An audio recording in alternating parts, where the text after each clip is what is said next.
ഇവ തമ്മിൽ ഭയങ്കര ബന്ധുക്കാരാണ്. യോഗവും ദുരിതവും കടവും. ആ ബന്ധുക്കാരെ നമുക്ക് വീട്ടിൽ നിന്ന് പറഞ്ഞു വിടാം.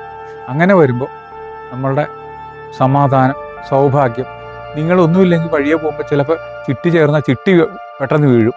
ലോട്ടറിക്കാരൻ കൊണ്ടുവരുമ്പോൾ ഒരു ലോട്ടറി എടുത്തു കഴിഞ്ഞാൽ ചിലപ്പോൾ അതിനൊക്കെ പ്രൈസ് കിട്ടും. ഇങ്ങനെ ഒക്കെ ഉള്ള വീടുകളിൽ താമസിക്കുന്നവർ വളരെ വളരെ വളരെ നേട്ടങ്ങൾ എന്നും ഉണ്ടായിക്കൊണ്ടിരിക്കും. അവരുടെ വീട്ടിലുള്ള എല്ലാവർക്കും ആയുരാരോഗ്യ സമ്പൽ സമൃദ്ധി ഉണ്ടാവും. നിങ്ങളൊരു വാഴ നട്ട് സ്ഥിരമായിട്ട് നനയ്ക്കുന്ന ഒരു പ്രവണത കൂടി വന്നു കഴിഞ്ഞാൽ നിങ്ങളുടെ വീട്ടിലെ പണയം അല്ലെങ്കിൽ കടം മാറാൻ ഭയങ്കര ബുദ്ധിമുട്ടായിരിക്കും. അത് കുറയണമെന്നുണ്ടെങ്കിൽ അവിടെ പണയം വെച്ചിരിക്കുന്ന സ്വർണം, പണയം വെച്ചിരിക്കുന്ന ആധാരം, പ്ലഡ്ജ് ചെയ്തിരിക്കുന്ന ആധാരങ്ങൾ, ഇതെല്ലാം എടുക്കാൻ ഭക്ഷണ പദാർത്ഥങ്ങൾ നിങ്ങൾക്ക് എന്നും രുചികരമായിരിക്കും. നിങ്ങളുടെ വീട്ടിലെ ഭക്ഷണം ഒരാൾ കഴിച്ചിട്ട് പോയാൽ എന്ത് രസമാണ്, ഇവിടെ നല്ല ഭക്ഷണ സാധ്യതയാണല്ലോ, കൈപ്പുണ്യമാണല്ലോ എന്ന് പറയും. കാരണം കൈപ്പുണ്യം മാത്രം പോരാ, നിങ്ങൾക്ക് അറിവുണ്ടാവും. പക്ഷേ നിങ്ങൾ വേറെ അഗ്നി ഉപയോഗിക്കാൻ പാടില്ലാത്തടത്ത് അഗ്നി ഉപയോഗിച്ച് ഭക്ഷണം പാകം ചെയ്ത് കഴിയുമ്പോൾ ചെറിയ ടേസ്റ്റ് വ്യത്യാസങ്ങളോ അല്ലെങ്കിൽ അവിടെ നിന്ന് കഴിക്കുമ്പോൾ ഒരു അതിർത്തിയൊക്കെ എല്ലാവർക്കും ഉണ്ടാവും. നമസ്കാരം, NBC ജ്യോതിഷം ചാനലിലേക്ക് ഏവർക്കും സ്വാഗതം.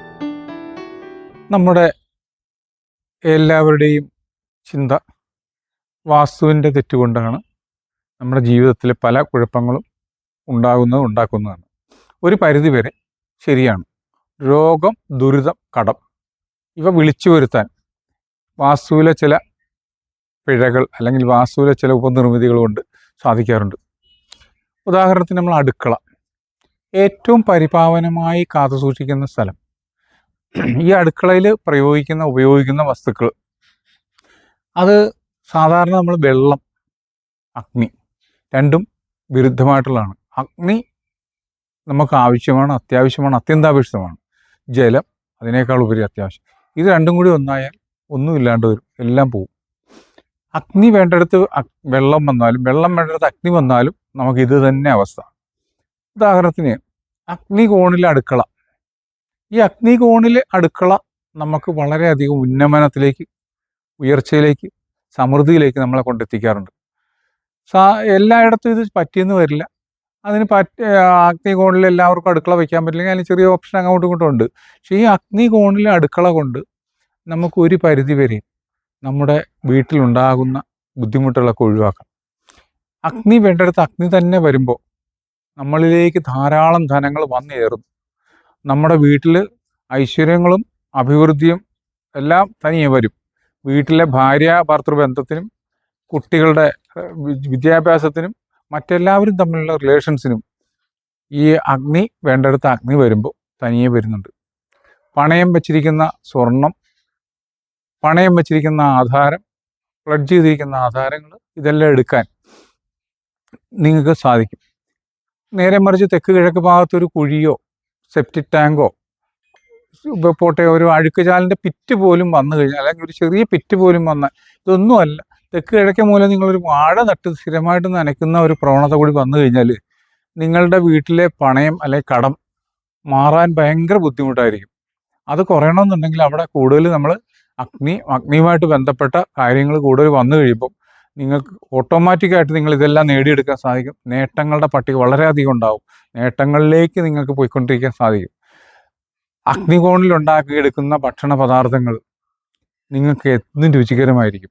നിങ്ങളുടെ വീട്ടിലെ ഭക്ഷണം ഒരാൾ കഴിച്ചിട്ട് പോയാൽ എന്ത് രസമാണ്, ഇവിടെ നല്ല ഭക്ഷണ സാധ്യതയാണല്ലോ, കൈപ്പുണ്യമാണല്ലോ എന്ന് പറയും. കാരണം കൈപ്പുണ്യം മാത്രം പോരാ, നിങ്ങൾക്ക് അറിവുണ്ടാവും. പക്ഷേ നിങ്ങൾ വേറെ അഗ്നി ഉപയോഗിക്കാൻ പാടില്ലാത്തടത്ത് അഗ്നി ഉപയോഗിച്ച് ഭക്ഷണം പാകം ചെയ്ത് കഴിയുമ്പോൾ ചെറിയ ടേസ്റ്റ് വ്യത്യാസങ്ങളോ അല്ലെങ്കിൽ അവിടെ നിന്ന് കഴിക്കുമ്പോൾ ഒരു അതിർത്തിയൊക്കെ എല്ലാവർക്കും ഉണ്ടാകും. ഇതല്ല, അഗ്നികോണിലെ ആഹാരത്തിനുള്ള രുചി ഭയങ്കരമാകും. ആ വീട്ടിൽ എല്ലാവർക്കും സമൃദ്ധി, സമാധാനം. പുറത്തുനിന്ന് നോക്കുമ്പോൾ തന്നെ എല്ലാവരിലും വളരെ സന്തോഷം. ആ വീട്ടുകാർ കൊള്ളാം, അവരുടെ വാസ്തു കറക്റ്റാണ്. വാസ്തു അത് മാത്രം കൊണ്ട് കറക്റ്റായില്ല, അഗ്നികോണിലെ ഇതുകൊണ്ട് ഒരു പരിധിവരെ കാര്യങ്ങൾക്ക് ഏറ്റെടുക്കാം. കുട്ടികളുടെ വിദ്യാഭ്യാസം നമ്മൾ കൂടുതൽ പുഷ് ചെയ്യാണ്ട് തന്നെ കുട്ടികളെല്ലാം നല്ല രീതിയിലേക്ക് കയറി വരും. നിങ്ങളുടെ ഭർത്താവിൻ്റെ അല്ലെങ്കിൽ ആ വീട്ടുടമസ്ഥൻ്റെ ജോലിയിലെ ഉയർച്ച, ഉന്നമനം, പ്രൊമോഷൻസ്, ഇതൊക്കെ കാര്യമായിട്ട് സാധിക്കാം. എന്തെങ്കിലും തരത്തിലുള്ള ലോൺ എടുത്ത് വീട് വെച്ചിട്ടുണ്ടെങ്കിൽ തിരിച്ചടവുകളൊക്കെ ആ പെട്ടെന്ന് ആക്കുവാനായിട്ട് ഈ അഗ്നികോണിൻ്റെ ചില ഇതുകൊണ്ട് സഹായിക്കും. ഇതൊന്നും പറ്റിയില്ല എന്നുണ്ടെങ്കിൽ നമ്മൾ അഗ്നികോണിൽ ചുവന്ന ബൾബിടുകയോ അഗ്നി ജ്വലിപ്പിക്കാൻ ചെറിയ ചെറിയ കാര്യങ്ങൾ ചെയ്തു കൊടുത്ത്, അഗ്നികോണിൽ എല്ലാവർക്കും അടുക്കള വയ്ക്കാൻ പറ്റില്ല, അങ്ങനെയുള്ളവർക്ക് ഇങ്ങനെയൊക്കെ ചെയ്ത് മാറ്റങ്ങൾ വരുത്തിയെടുക്കുക. ഇത് നമ്മുടെ വീട്ടിലെ ഐക്യത്തെ, ഐശ്വര്യത്തെ മാറ്റിയെടുക്കാൻ പറ്റും. കൂടാണ്ട് വേറൊരു സാധനമാണ് ജലം. ജലത്തിൻ്റെ കേന്ദ്രം വടക്ക് കിഴക്കാണ്. ഈ ജലം തെക്ക് കിഴക്ക് വന്നാൽ ആ വീട്ടിൽ ചില ചില അസ്വസ്ഥതകളും ബുദ്ധിമുട്ടുകളും, ഇവർ ഭാര്യ ഭർത്താക്കന്മാർ തമ്മിലുള്ള കലഹങ്ങളും ഒക്കെ ഉണ്ടാകും.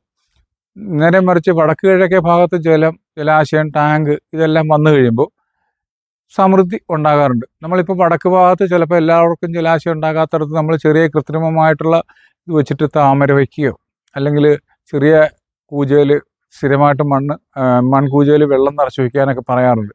അങ്ങനെ വച്ചാൽ തന്നെ ചെറിയ മാറ്റങ്ങൾ ആ വീട്ടിൽ കാണിക്കാറുണ്ട്.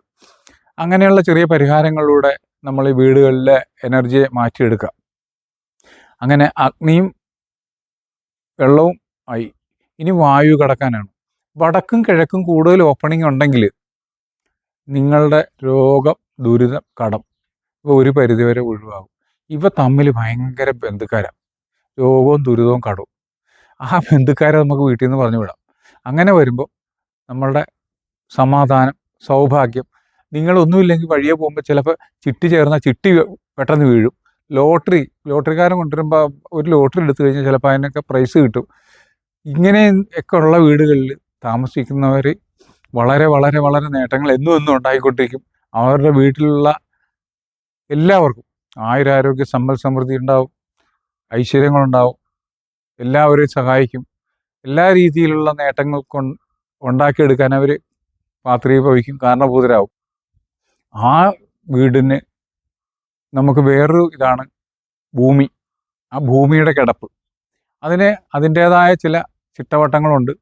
ഇതെല്ലാം കൂടി ഒരു എപ്പിസോഡിൽ നമുക്ക് പറഞ്ഞു തീർക്കാൻ പറ്റില്ല. ഭൂമിയുടെ ഘടന, ജനലുകളുടെ വിന്യാസങ്ങൾ, കഥകളുടെ വിന്യാസങ്ങൾ, നമ്മുടെ വീട്ടിൽ വയ്ക്കുന്ന പൈപ്പുകൾ, ടാപ്പുകൾ, അഗ്നി ഉപയോഗിക്കുന്ന അടുപ്പുകളോ ഗ്യാസ് കുറ്റികളോ അല്ലെങ്കിൽ അതിന് വേണ്ടുന്ന ശേഖരിച്ച് വെച്ചിരിക്കുന്ന വിറക് വയ്ക്കുന്നവരെ പോട്ടെ, നമ്മുടെ ചുറ്റും കെട്ടുന്ന ചില മഴക്കാലത്ത് അഴകളൊക്കെ കെട്ടിയിടുന്ന കാണാം വീടുകളിൽ. ഇതിന് വരെ ചില ദോഷങ്ങളുണ്ട്. ചില സ്ഥലങ്ങളിൽ അഴ കെട്ടിയാൽ വീട്ടിലേക്ക് വരുന്ന പൈസ അവിടെ കൊണ്ട് നിൽക്കും. ചില കല്ലുകളൊക്കെ വയ്ക്കുക, അലക്ക് കല്ല് അതൊക്കെ വയ്ക്കണം, അതിനും ചില സാധനങ്ങളൊക്കെ ഉണ്ട്. അപ്പം നമ്മൾ ചുരുക്കി പറഞ്ഞാൽ, നിങ്ങൾക്ക് ഈ ശാസ്ത്രം കൊണ്ട് വളരെ വലിയ നേട്ടങ്ങളും ഐശ്വര്യങ്ങളും നേടിയെടുക്കുവാൻ വലിയ ബൃഹത്തായ രീതിയിൽ ഇതിനെക്കുറിച്ച് പ്രതിപാദിക്കുന്ന ഒത്തിരി കാര്യങ്ങൾ നമ്മുടെ വാസ്തുശാസ്ത്രം കൊണ്ട് പറയുന്നുണ്ട്. ഇത് 1, 2, 3 ദിവസങ്ങളെടുത്ത് പറഞ്ഞാൽ തീരാത്ത ഒരു ശാസ്ത്രശാഖ 18 ആചാര്യന്മാർ ചേർന്ന് ഭാരതം ലോകത്തിന് സമ്മാനിച്ച അതിബൃഹത്തായ ശാസ്ത്രശാഖയാണ് വാസ്തുശാസ്ത്രം. മറ്റ് ശാസ്ത്രശാഖകൾ, അതായത് ജ്യോതിഷം, മറ്റുള്ള എല്ലാ ശാസ്ത്രശാഖകളെക്കാൾ ഉപരി നിർമ്മാണ ശാസ്ത്രം എന്ന് പറഞ്ഞ് നമ്മൾ തച്ചന്മാരുടെ ശാസ്ത്രം അല്ലെങ്കിൽ കണക്ക് ശാസ്ത്രം, ഇതിനകത്ത് ഒത്തിരി കാര്യങ്ങളുണ്ട്. കണക്കും ജ്യോതിഷവും എല്ലാമായിട്ട് റിലേറ്റഡ് ആണ്.